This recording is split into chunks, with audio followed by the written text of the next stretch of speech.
Is the leader of Her Majesty's loyal opposition on some sort of sabbatical? Has he taken, like certain monastics, a vow of silence?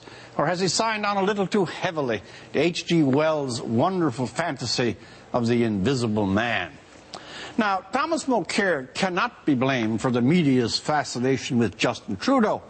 Trudeau is catnip for the cameras. Trudeau, for reasons idle and not idle, fascinates. He's the king of Twitter and the heir to the most charismatic name in modern Canadian politics. But Trudeau's presence doesn't explain or excuse Mulcair's absence. Thomas Mulcair has powerful weapons. Opposition leader. He gets to stare straight across and question Stephen Harper every day. Mulcair currently owns Quebec federal politics. He faces just a mere rout rump of a third party in numbers. Mr. Mulcair is smart and a good speaker.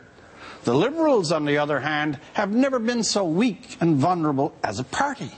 So why is Mr. Mulcair not wielding those weapons? Well, it's one thing to play the game with a touch of modesty or reserve, but on current conduct it might be fair to ask if Mr. Mulcair is playing the game at all. Where is he? What is he saying? The biggest news out of the NDP these last few days is one of its members starting a racket about World War I. This is the socialist equivalent of one of those famous Clinton bimbo eruptions. The quiet game I once thought Mr. Mulcair was playing is beginning to show as inexplicable passivity. A leader is morphing into a kind of privileged spectator. Well, no hermit has made it yet to 24 Sussex. Meanwhile, Justin Trudeau, aiming to lead what is still a broken, diminished, and battered shell of a once mighty machine, he owns every moment. Mr. Mulcair's profile is, if anything, less than when he succeeded Jack Layton. His themes are tired, the demon Harper, or contentious and problematic, Dutch disease, or, to my mind, inexplicable. 50% plus 1 is enough for separation.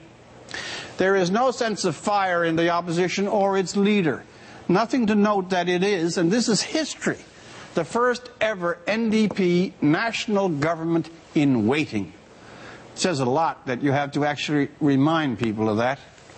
The NDP convention this weekend must flesh out that it really wants to be the government. Debates over whether socialism is an acceptable word won't do it. What are the ideas of the new leader? What does it say to Canadians outside its now huge Quebec base? Why would a Mulcair government necessarily be better than a Harper one? In sum, Thomas Mulcair has to assert a presence, claim his place on the stage. It's not sufficient to bemoan Trudeau's appeal. Party leadership is not a cocoon. Leaders do not follow news. Real leaders are news. For The National, I'm Rex Murphy.